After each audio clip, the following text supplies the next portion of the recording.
Welcome back, everybody. My name is Tucker, and today I wanted to talk about the Washington Wizards, a team that is, as of this video, tied for the second worst record in the entire league. But other people have already discussed at length how bad they are right now, and in my brief opinion, I just have to say that they might be the most depressing team in basketball at the moment. But that isn't the topic of this video.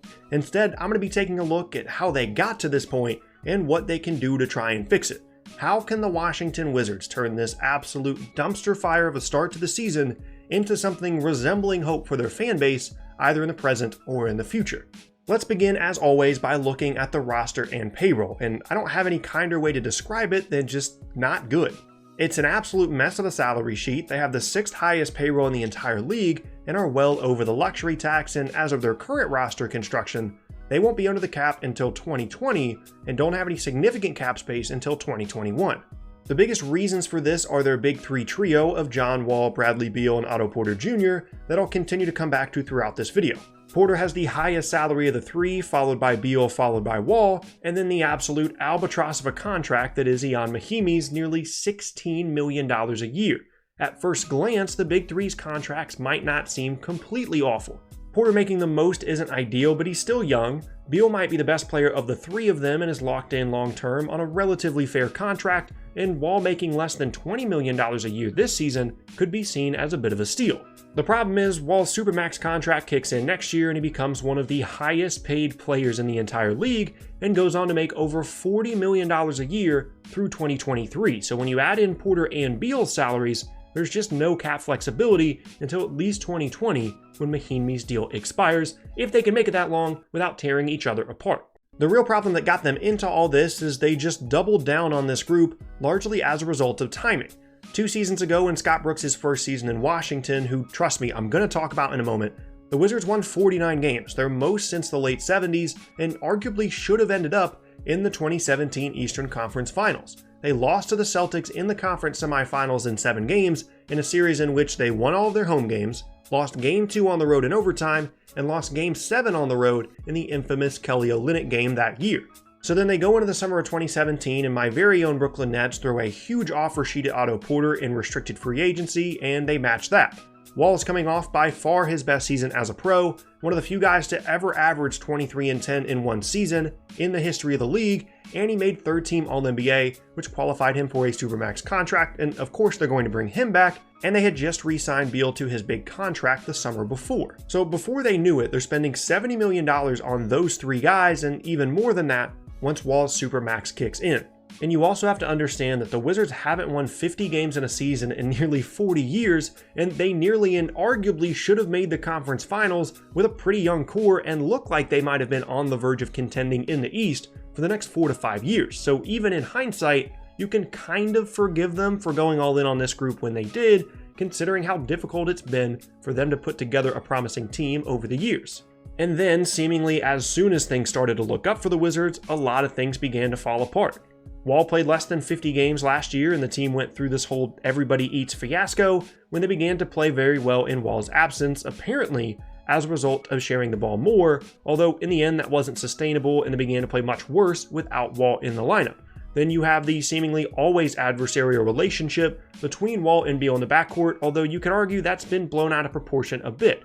And as a whole, they just weren't the same team a year ago. Going into this season, I will give them some credit for at least trying some new things. Sending away Marcin Gortat, a player that Wall always seemed to be bumping heads with, to the Clippers for Austin Rivers in order to bolster their bench, a long-standing issue during this era of Wizards basketball. And then they filled out their vacant center position by signing Dwight Howard via the mid-level exception and drafted wing Troy Brown in the middle of the first round. But then the season started. Again, I'm not here to talk about this current season for the Wizards too much, other people have already done that, but all I can say is when you're pushing the return of Dwight Howard as the big fix for your team in 2018, you're in trouble. So now, where does Washington go from here? What are their options to try and turn this whole thing around moving forward?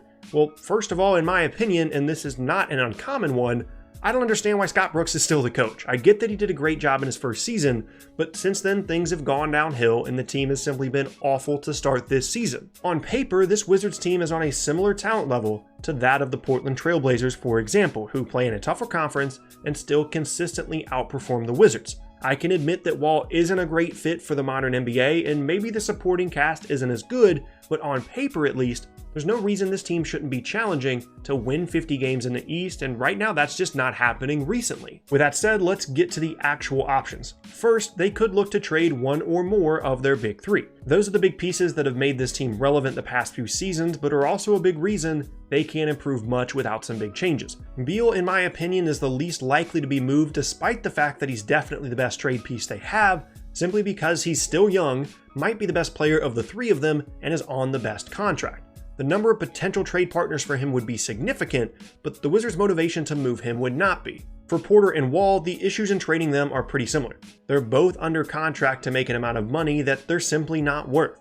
Porter is a solid player, a great shooter, and a good defender, but he has no business making $25+ million a year. Wall does have that All-NBA season to his name, but is approaching 30 years old, struggled with injuries last year, and will be one of the highest paid players in the league through 2023. In either of these cases, there just isn't a ton of motivation for the Wizards to make a move. I can't really think of any teams that would be all that interested in either Porter or Wall unless it's for pennies on the dollar, and in that scenario, Washington would likely be offended by any offer. It would have to be a true desperation move on somebody's part to make this happen, so like maybe if the Rockets can't land Jimmy Butler, they can send matching salaries and some picks to Washington like they offered to the Timberwolves, and that could be enough to make the Wizards bite, but that seems unlikely to me, and honestly with the way Wall's contract is set up, he's nearly untradeable at this point. Now, the second option here would be to just blow it all up completely and get as much compensation in return as possible, while sending away Porter, Wall, and probably Beal as well. A complete reset of the roster would be a drastic move, but quite frankly, they're in a pretty awful situation at the moment.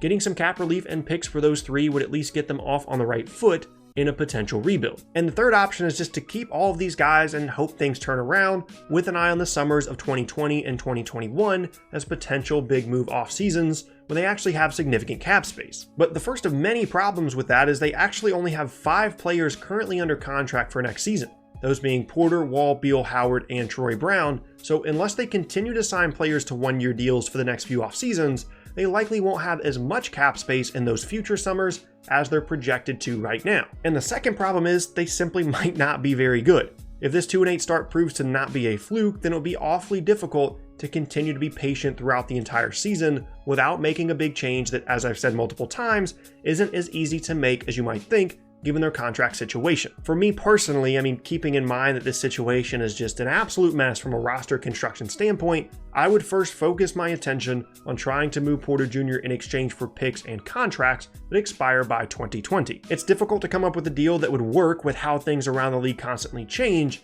but that potential Rocket situation does intrigue me. The goal here would be to get any kind of meaningful draft compensation in return that I could, get rid of Porter's salary long-term via expiring contracts, and keep both Beal and Wall. Beal because he's actually a great asset and player on a good contract long-term, and Wall because between him and Beal, they should be able to at least keep the team in playoff contention, and I also just simply don't think there's a way to move him with that huge contract. Then after that, everything would be about doing well in free agency in 2020. Assuming I didn't take on any salaries beyond that in the Porter deal, and I also didn't add any long-term salary anywhere else, most notably not bringing back Kelly Oubre on a long-term deal in the summer of 2019, that would leave me with about $73 million in salary in the summer of 2020, which would definitely allow for one max contract, although the amount left over would depend on what the salary cap was set at for that season. The big fish for that summer would obviously be Anthony Davis, assuming he doesn't get traded or sign an extension before then, but there are a number of other intriguing players in that free agency class, such as DeMar DeRozan, Karis LeVert, Jaylen Brown, Draymond Green, Dario Saric, and others. That is obviously a long way away to try and project potential free agents, but the Wizards' pitch would be this. Hopefully by that point they would have a much better coach in place. They have 2 all-star caliber guards in Wall and Beal, the space to continue to fill out the roster around those two, plus the max contract player they would try and bring in, plus you get to try and bring glory to the nation's capital, and a team that hasn't even won 50 games in forever. I will also give Wizards fans back a bit of hope that I completely squashed in my last video, where if Kevin Durant wanted to in this scenario, he could opt back in with the Warriors in 2019 or sign another 1-and-1 deal, opt out in 2020, and sign with the Wizards in the summer of 2020.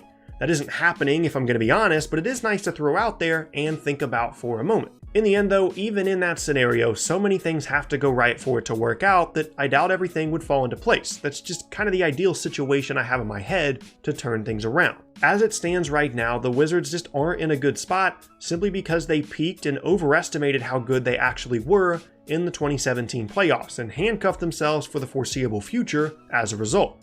And unless something fairly dramatic happens either in this early part of the season or from a roster construction standpoint relatively soon, this is the hole that they'll be trying to dig themselves out of for a while. And that is going to be the end of today's video. Thank you all very much for watching. Once again, my name is Tucker. If you missed any of my previous videos, then be sure to check out the boxes on screen. Thanks again, and I'll see you all next time.